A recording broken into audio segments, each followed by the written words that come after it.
Estas olas de calor que se han sentido en México como en ninguna otra época desde que se lleva el registro de estas altas temperaturas.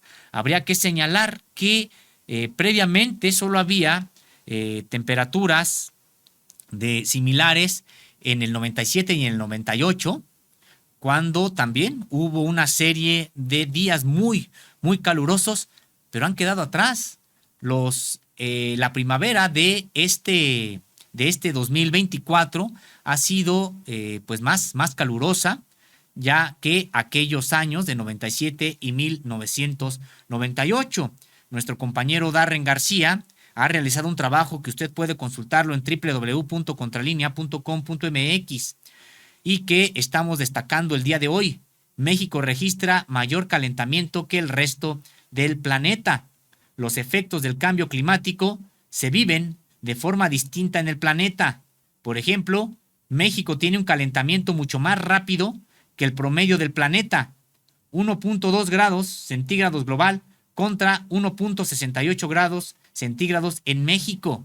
Entonces, nosotros vamos a enfrentar retos mucho más prontos. Esto es parte de lo que recogió nuestro compañero Darren García para este trabajo que les estamos presentando el día de hoy. Tenemos precisamente estas declaraciones de Francisco Estrada Porrúa. Francisco Estrada Porrúa, precisamente coordinador del programa de investigación en cambio climático de la Universidad Nacional Autónoma de México. Una vez que ya terminaron el documento y todo, ya se reunieron por última vez. Algunas cosas sobre esto.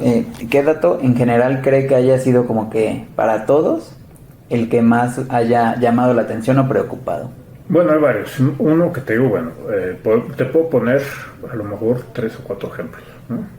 Uno, México tiene un calentamiento mucho más rápido que el promedio del planeta, ¿no? 1.1 global contra 1.7 en México, ¿no? Entonces, ¿qué quiere decir esto? Pues nosotros vamos a enfrentar retos mucho más pronto, ¿no? Otro que es muy importante es este que te decía ahorita de la economía, ¿no? ¿Cuánto le cuesta a México? Y esto es una subestimación con toda seguridad, ¿no? Porque, por ejemplo, tenemos muchos problemas en evaluar pérdida de biodiversidad o cosas que no tienen mercado, ¿no? Entonces, decir que todos los impactos del cambio climático durante este siglo equivaldrían a que hoy perdiéramos entre el 85% y 5 veces el PIB. Es decir, que vamos a perder un mundo de posibilidades de desarrollo. O sea, déjate del dinero, eso tiene implicaciones en imagínate que tuvieras ese dinero para dedicarlo a educación, que tuvieras para salud, que tuvieras para todo lo que tú quieras, reducción de pobreza. Tendrías otro tipo de desarrollo, ¿no? Entonces es una cosa muy importante y muy seguramente está subvaluado. Otra cosa que también no te deja con los ojos cuadrados es, si te vas a la sección de salud, uno de los investigadores, Constantino o González Salazar, se dio la tarea de poner, de hacer una tabla donde tienes las enfermedades y tienes, los fenómenos climáticos acá. Entonces se puso a rellenar cuántos artículos existen por enfermedad y tipo de fenómeno, todo esto. La gran mayoría de esto está en ceros, ¿no? Entonces, imagínate un tema tan importante como salud, que no hay un maldito estudio para México, ¿no?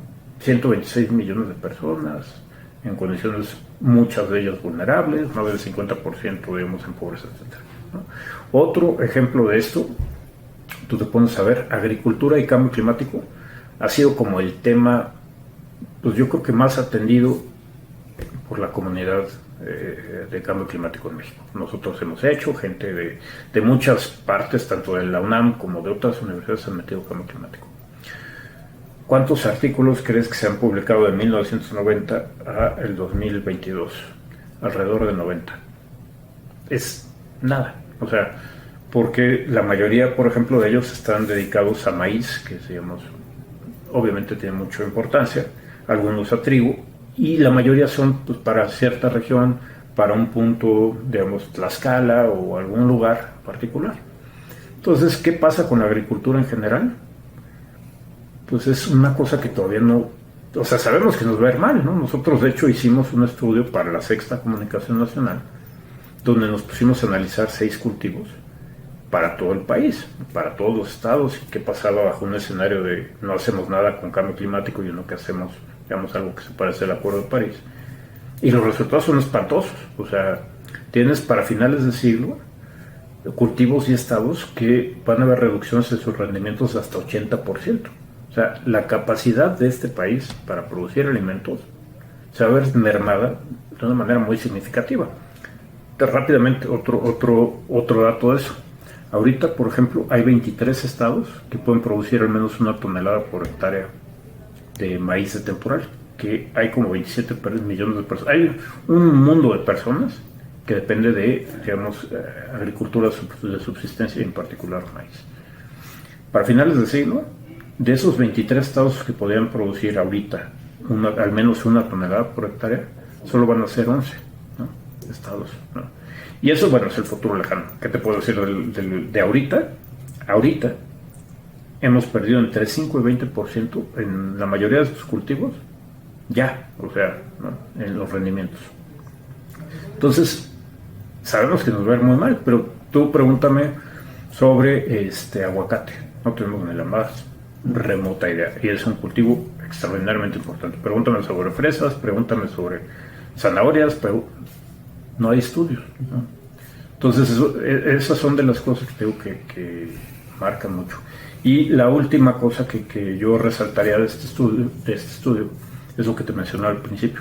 Es la primera vez que se ofrece un documento que viene acompañado de herramientas para que todos logremos entender mejor qué es cambio climático y que uno pueda zambullirse en, bueno, ¿qué dicen los escenarios de cambio climático?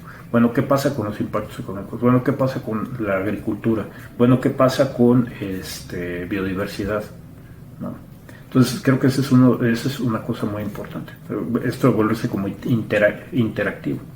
¿Sabe qué me llama la atención? Que, bueno, apenas por casualidad, de hecho, vi un reporte que se publicó de Oxfam, apenas hace como 2 o 3 días. Y decía, según recuerdo, que México es el 13º país que emite más emisiones en el mundo. Sin embargo, en este reporte dice que México está arriba del promedio global de calentamiento. Entonces, ¿cómo se puede entender esto que a la vez si se emiten muchas emisiones en México u otras emisiones del mundo están afectando más a México? Es que esa es la gran tragedia del cambio climático. O sea, tú cuando emites, no importa dónde emitas. O sea, los gases de efecto invernadero, de hecho, el nombre completo son de estos que nos preocupan, son gases de efecto invernadero bien mezclados. Esto de bien mezclados es que tú lo emites en China y se mezcla muy rápido en la atmósfera. Entonces el efecto es global. Por eso no importa si, o sea, por ejemplo, si México baja a 0 sus emisiones, vamos a tener básicamente los mismos impactos. O sea, no tiene, por eso tiene que ser un esfuerzo global y por eso es tan complicado el asunto de las negociaciones internacionales, porque, por ejemplo, históricamente, ¿no? ¿Quiénes son los responsables de gran parte de los gases que se quedaron ahí en la atmósfera, de estas concentraciones que tenemos? Pues bueno, tienes, por ejemplo, Europa, ¿no? Digamos, Inglaterra, desde la Revolución Industrial, pues, ha emitido montonales. Estados Unidos, montonales. Ahora, bueno, es China, ahora es la India también, ¿no? Brasil, México, pues ahí la lleva, ¿no? Y el problema es que, pues muchos de esos países a lo mejor no van a tener los impactos más fuertes. O sea, tú te pones a ver, por ejemplo, países africanos. Pues básicamente todos los modelos que quieras, ya sea en agua, ya sea agricultura, ya sea en productividad laboral, ya sea en enfermedades, todo esto, les va como en feria con cambio climático, ¿no? Es espantoso, ¿no? América Latina, pues tampoco cantan mal las rancheras, el sureste asiático también le va de la cachetada. Y digamos, en las responsabilidades históricas, pues no corresponden. O sea, digamos, tú te pones a hablar, pues, mira, yo hice el doctorado, por ejemplo, en Holanda, ¿no? Y una de las cosas que alguna vez un profesor nos decía es, pues bueno, para Europa, sobre todo Europa del Norte, ¿no? este es un problema ético más que otra cosa, ¿no? Porque... Pues se trata incluso de un problema ético, un problema económico, pero finalmente un problema ético. Es lo que nos dice Francisco Estrada Porrúa, este doctor, decíamos, él pues investigador y coordinador del programa de investigación en cambio climático de la propia Universidad Nacional Autónoma de México. Y se refiere también a qué tan vulnerable es México ante este fenómeno planetario que es el cambio climático. Y ahí entra mi siguiente pregunta. Muy directo, ¿qué tan vulnerable es México ante el cambio climático? Enormemente vulnerable. De hecho, o sea, inclusive imagínate que no tuviéramos cambio climático, ¿no? Nosotros estamos muy lejos de estar adaptados a un clima como el que tenemos ahorita, o sea, ya, o como el que teníamos hace 10 años o el que teníamos hace 20 años, ¿no? O sea, nosotros nos cae una sequía y nos va como en feria, ¿no? Nos cae una onda de calor, nos va como en feria, nos caen precipitaciones, nos va como en feria, ya ves estas inundaciones, todo esto, ¿no? Entonces ni siquiera estamos adaptados al clima de ahorita o al clima de hace unos cuantos años, ¿no? En otro artículo que vimos es, por ejemplo, cuánto tiempo te tardarías en pasar del clima que tú y tus sociedades conocen y estás preparado, que en el caso de México no estamos preparados para ese clima. Y te pones a ver, si estabas tú viviendo en 1800, hubieras tenido como 100 años para que el clima cambiara de tal manera que tú ya no lo reconocieras, que fuera como evento extremo todo el día, ¿no? Todo el tiempo. Si vivías en los 60, en 1960, te hubieras tardado como 50 años. Bueno, ahorita, alrededor del 2020, que estamos ahorita, 2023, ¿cuánto tiempo nos tardaríamos en enfrentar un clima que tú ahorita reconocerías como, no reconocerías, dirías esto es extremo? Nos tardaríamos 20 años, ¿no? Y si nos vamos así en el futuro sin hacer nada con las emisiones, esos tiempos se van a ir acortando cada vez más, ¿no? Si eso le sumas a que, tú no te puedes adaptar a lo que no conoces. No hay manera que hagas eso. No existe la magia en ese sentido, ¿no? Entonces... Pues un tema muy complicado porque este tema que afecta de manera directa y tan importante a México, pues se tiene que solucionar de manera global.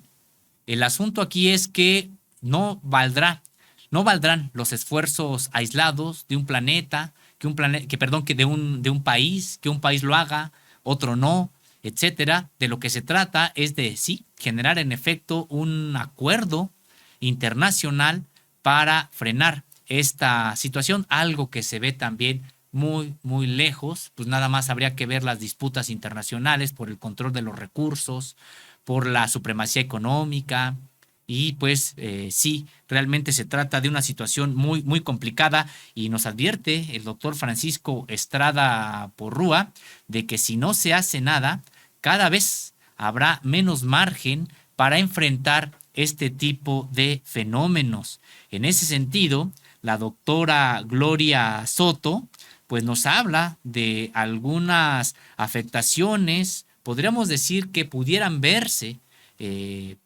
más rápidamente, como las propias inundaciones. La doctora Gloria Soto es doctora precisamente en ciencias ambientales por la Universidad de East Anglia de el Reino Unido, y se refiere, decíamos, a estas expresiones o estas manifestaciones del cambio climático, entre ellas las inundaciones. Empecé a trabajar el tema de las inundaciones y agarré particularmente el caso de la Ciudad de México. Y ahí otra vez con registros de las precipitaciones, lo que nos encontramos es que en los últimos años han aumentado el número de eventos extremos. La Ciudad de México, la mayoría de las precipitaciones que tiene la Ciudad de México son de 30 milímetros en 24 horas. Cuando se registra una precipitación de 60 milímetros ya se considera un evento extremo, porque es pues prácticamente el doble. Bueno, pues la Ciudad de México ya registra con más frecuencia eventos de 60 milímetros y ha alcanzado eventos de 100 milímetros y de hasta 120 milímetros, lo cual es totalmente extraordinario, ¿no? Y la doctora Gloria Soto se refiere pues a la imposibilidad de que de manera abrupta, inmediata, pudieran cesar las condiciones que están afectando a el medio ambiente. Ella por eso señala que el cambio climático debe ser abordado desde la mitigación y desde la adaptación. Sin embargo, es algo que se tiene que hacer de manera clara y desde ya. El tema del cambio climático puede ser abordado, o bueno, debe de ser abordado desde dos vías, la mitigación y la adaptación. Y pues la mitigación se refiere a tratar de reducir las emisiones de gases de efecto invernadero para que tengamos, pues el problema se vaya controlando.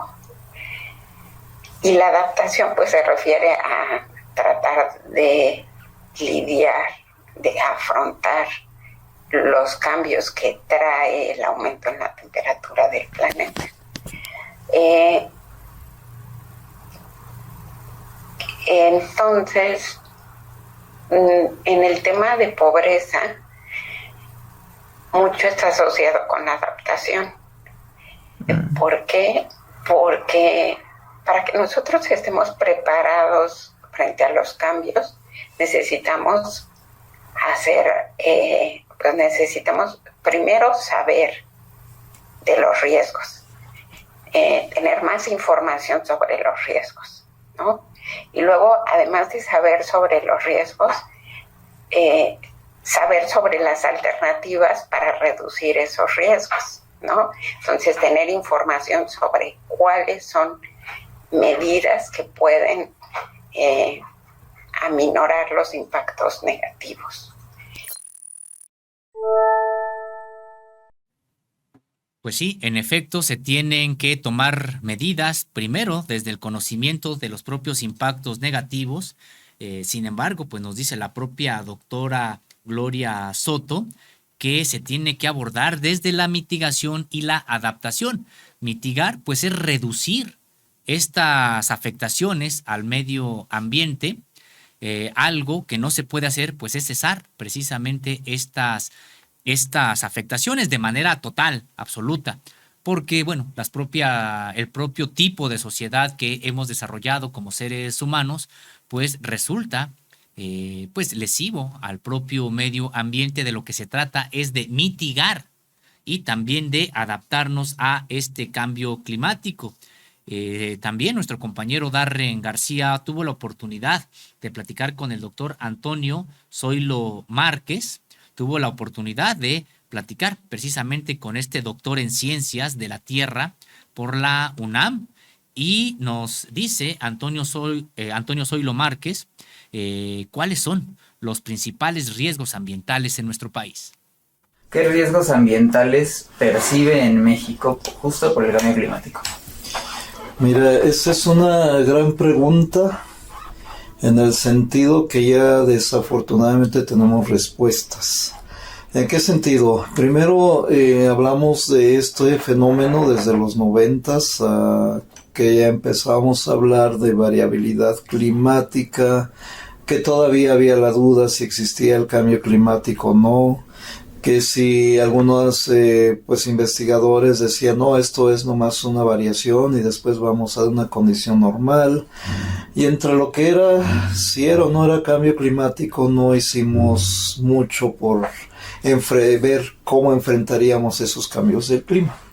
Ahorita de los 2010, 2015 ya estamos viendo consecuencias que estábamos estimando en los 80s, 90s, decíamos para el 2020, ¿no? Desde unos años antes ya tenemos problemas que se vieron reflejados en el derretimiento de los casquetes polares hace 10, 15 años. Se vio reflejado en la elevación del nivel del mar, el cual empezó a haber efectos de eso mismo en la erosión de las playas. en que algunas ciudades están ya pues amenazadas por la elevación del nivel del mar. Empezó a haber variaciones en los climas, empezamos a tener días más calientes y más calientes de año con año, subiendo la temperatura, así como lo que llamamos nosotros fenómenos extremos o lluvias extremas, que cae todo lo que debía haber caído en un año, te cae en un día, en horas, o vienen las ondas de calor, que las estamos sufriendo, vienen las tormentas invernales, que también las estamos sufriendo, y no estamos preparados para ello. Desafortunadamente estábamos viendo los acuerdos, protocolos a nivel nacional e internacional en cómo mitigar el cambio climático, que ya después de una serie de eventos y estudios sabemos que es el incremento del CO2 por el uso de los combustibles.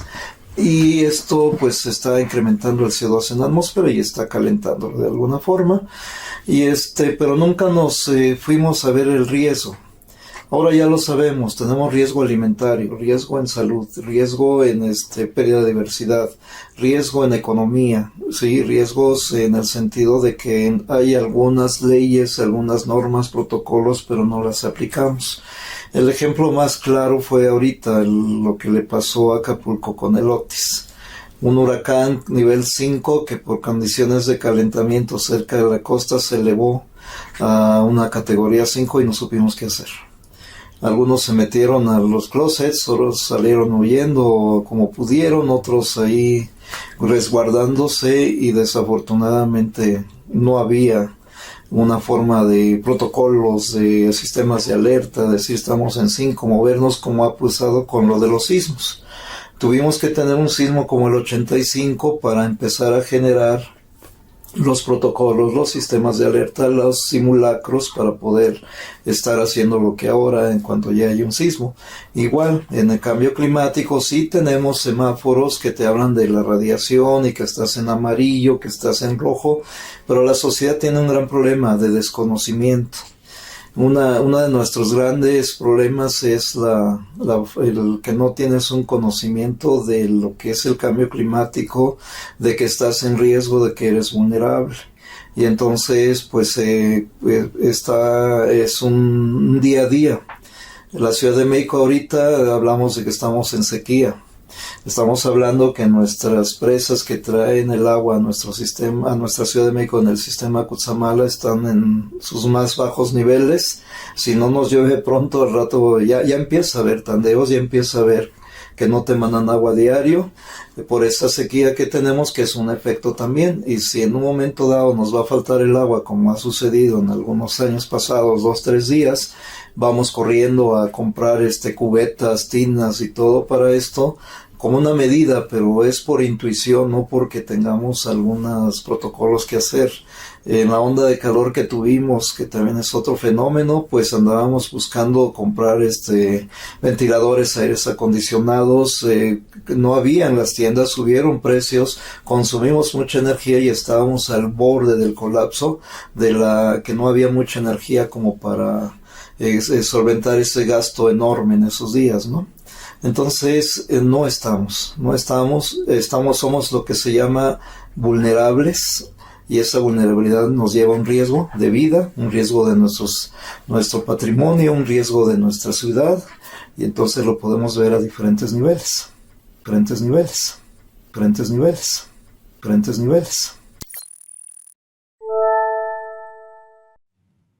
Así es, no se trata solamente de afectaciones en el ámbito de la propia, pues, vulnerabilidad que pudiera tener alguien que está en la costa, que está en un lugar donde pudiera haber algún tipo de inundación, sino que no, el cambio climático pues genera afectaciones de carácter socioeconómico, generar incluso gastos que no estaban previstos, por ejemplo.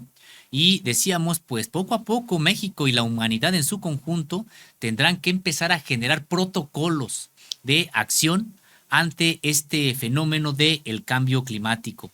También el doctor Antonio Zoilo Márquez se refiere a esta inminente pérdida de manglar y coral, y con ello pues servicios ambientales que también prestan en todas estas regiones. ¿Qué importancia tiene el manglar para prevenir eventos catastróficos? Catastróficos. Digamos, el manglar sirve de barrera. Como está primero, si hablamos de barreras ante fenómenos meteorológicos como los huracanes, que son los que se forman ahora más intensos y más frecuentes por cambio climático, nuestra primera barrera son los arrecifes. El arrecife ahí pegan primero, pero el arrecife ahora está pues ya muy enfermo, tiene ya ciertos blanqueamientos, está ya debilitado por lo mismo, entonces no sirve ya mucho de barrera. Pasa a la playa, ¿sí?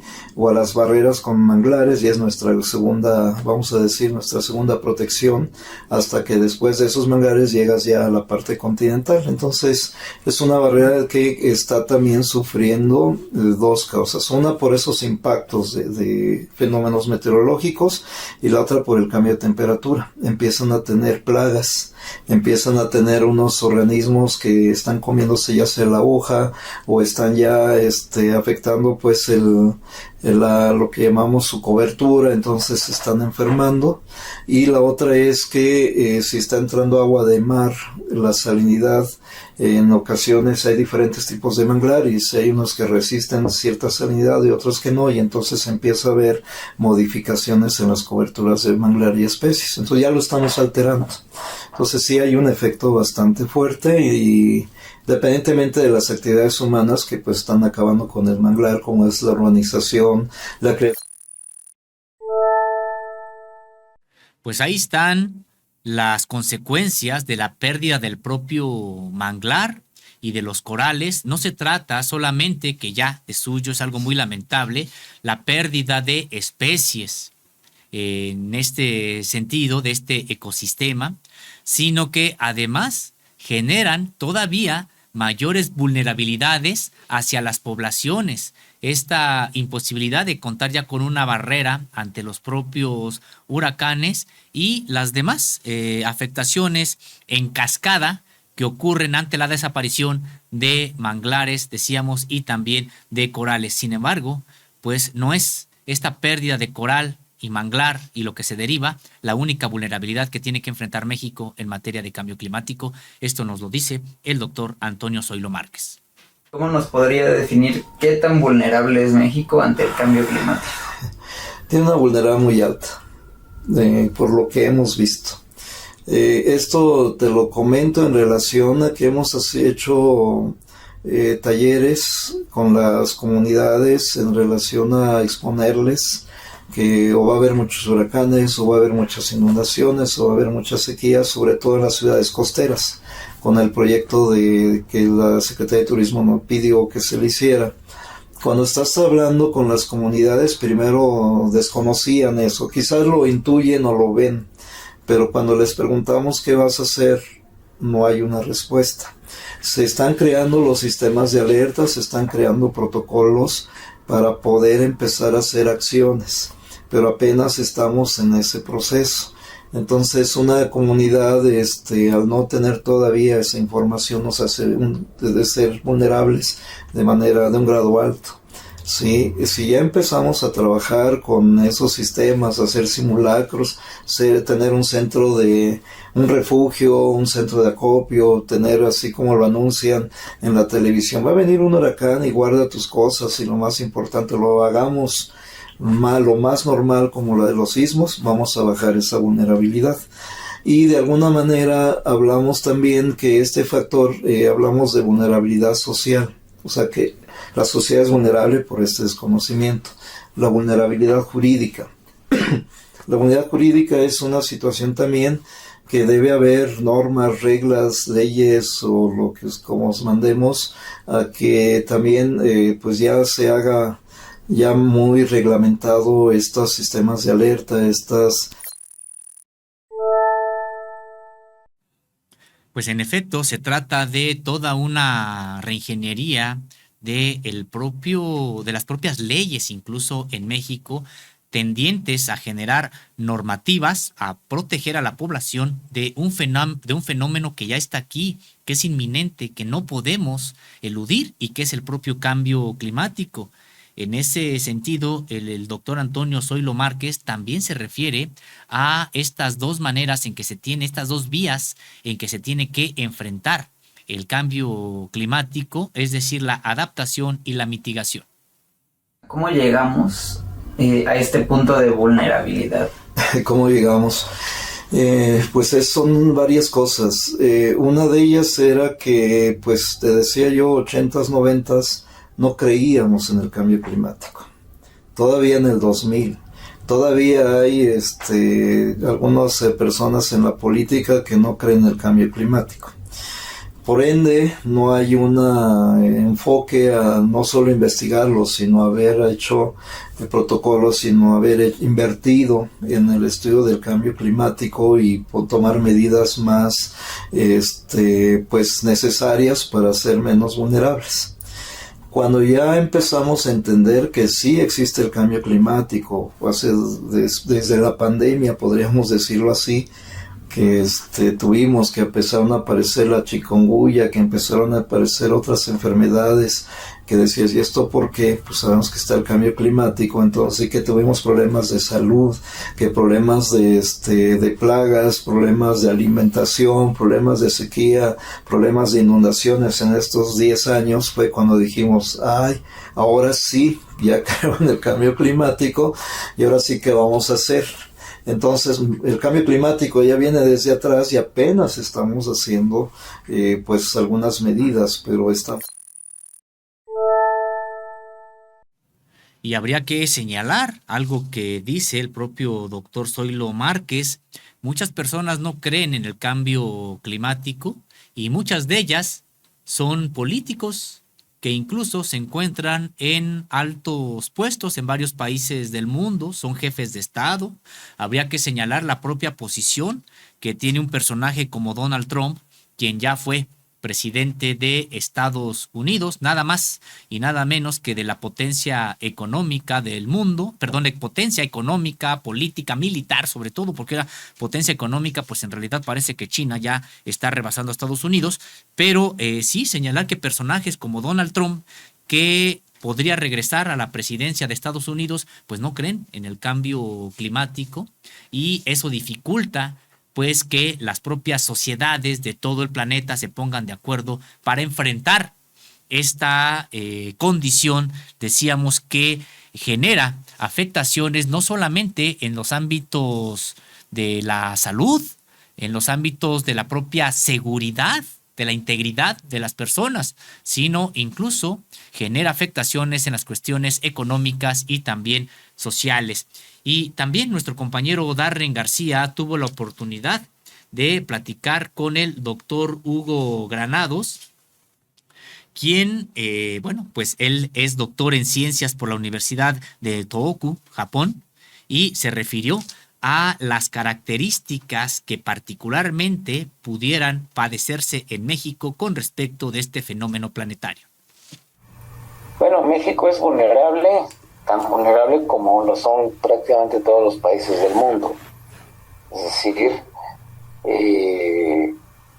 tenemos una vulnerabilidad muy grande si tomamos en cuenta que tenemos varios miles de kilómetros de costa, que estos miles de kilómetros comprenden zonas subtropicales, tropicales, y que aguas con corrientes marinas frías, como la corriente de Humboldt, pues pueden cambiar su curso, pueden cambiar la temperatura, su salinidad, etcétera. Entonces, pues México es muy vulnerable a todo ello, porque tenemos miles de kilómetros de zonas costeras.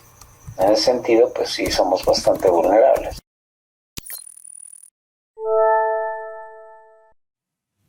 Y el propio doctor Hugo Granados, pues sí, se refiere a esta vulnerabilidad del país, particularmente por la franja costera que tiene México. Ya habíamos señalado nosotros en este espacio que esta biodiversidad que caracteriza al país, hay que recordar que México es uno de los países más megadiversos del planeta Y esto al mismo tiempo es una responsabilidad. No solamente es un privilegio, es también una responsabilidad. Y ahora lo vemos también, pues, un riesgo, una vulnerabilidad ante este cambio climático, sobre todo por pues, esta franja costera de México que pudiera precisamente generar mayores afectaciones o primero golpea ahí el cambio climático, pues lo vemos en la forma de huracanes, por ejemplo, porque este cambio en las propias temperaturas ha alterado el clima de tal suerte que los huracanes se están presentando cada vez con mayor intensidad. Ya se refería hace unos instantes el doctor Francisco Estrada Porrúa a lo acontecido en Acapulco Guerrero con la entrada del huracán Otis y que pues de manera desafortunada no podría ser el único huracán con estas características. De hecho, se incrementan las probabilidades para que cada temporada tengamos algún evento meteorológico de estas características. El doctor Hugo Granados se refiere particularmente a una afectación, podríamos decirlo en términos generales, del cambio climático a una especie, al Homo sapiens, al ser humano. Queremos mejorar las condiciones de vida del ser humano, bueno, pues entonces tendríamos que cambiar de manera definitiva nuestras costumbres, nuestra forma de vida, porque pues definitivamente con lo que hemos desarrollado a lo largo de décadas y siglos, de hecho, pues tenemos una situación bastante complicada. Entonces, tal vez mejorar no sea el término, pero sí adaptarnos. Adaptarnos, esa es la mejor expresión que debemos de usar. Pero para podernos adaptar necesitamos tener conciencia de que queremos adaptarnos. Si no, pues nadie se adapta si no tiene conciencia de que es necesario. Es muy importante reflexionar acerca de un aspecto que yo considero muy importante. El planeta tiene 4.500 millones de años. La vida sobre la Tierra tiene un poco más de 2.500 millones de años, el origen de la vida. Y a partir de que se da la vida en el planeta, se va recorriendo el tiempo geológico. Los dinosaurios en general vivieron casi 300 millones de años.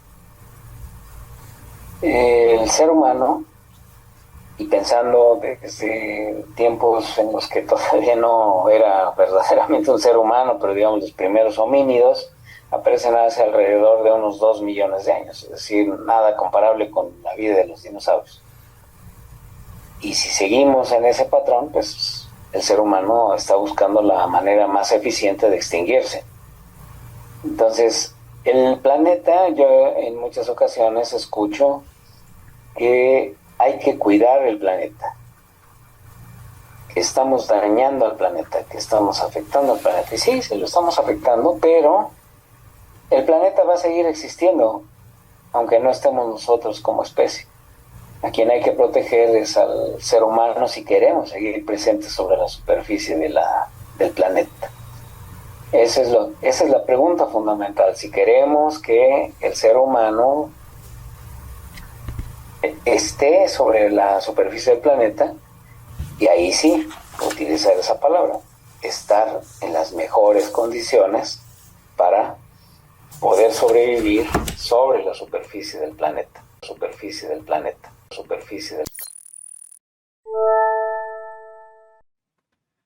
Vaya reflexión.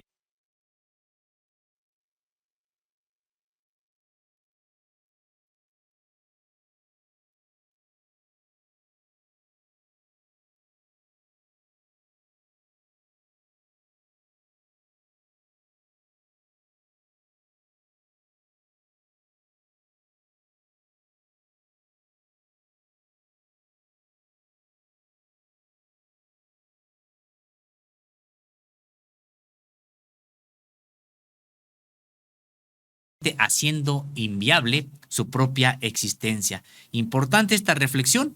El planeta tiene 4.500 millones de años, aproximadamente 4.500 millones de años. Desde hace 2 millones de años apenas aparecieron los primeros homínidos. Y habría que señalarlo, tampoco significaron los homínidos algún tipo de afectación, de amenaza al propio planeta. El Homo sapiens apareció apenas hace 120.000 años. Hace 120.000 años están precisamente que apareció el Homo sapiens, el ser humano como hoy lo conocemos, y en tan poco tiempo pues ha puesto al planeta al borde de una nueva extinción masiva de especies que incluye al propio Homo sapiens. Pues ahí está esta reflexión también del doctor Hugo Granados. Muchas gracias a quienes han estado en contacto con nosotros. Gracias por acompañarnos en esta emisión. Le invitamos a que consulte los detalles de este trabajo de nuestro compañero Darren García en www.contralinea.com.mx, en donde encontrará los detalles, las explicaciones también a estas olas de calor que hemos estado padeciendo, por ejemplo, aquí en el centro de la capital de la República Mexicana, en el centro de México, más bien, toda la región del centro, pero también que, por supuesto, se ha sentido en otras geografías de México y del mundo. Y contrastarlo con lo que también ocurre en países como Brasil, estas grandes inundaciones, estas precipitaciones de granizo que han generado heridos, que han roto los parabrisas de automóviles. Es decir, ¿qué está pasando en el planeta? Me parece que el trabajo de nuestro compañero Darren García, que da voz a estos científicos, podrían darnos una explicación de lo que está pasando y también generar conciencia sobre que pues las sociedades de todo el planeta deben generar, empujar, exigir a sus propios gobiernos a llegar a acuerdos, porque en esto o nos salvamos todos o nos hundimos todos. Será importante que se generen acuerdos a nivel internacional en dos sentidos: adaptabilidad y mitigación de este cambio climático.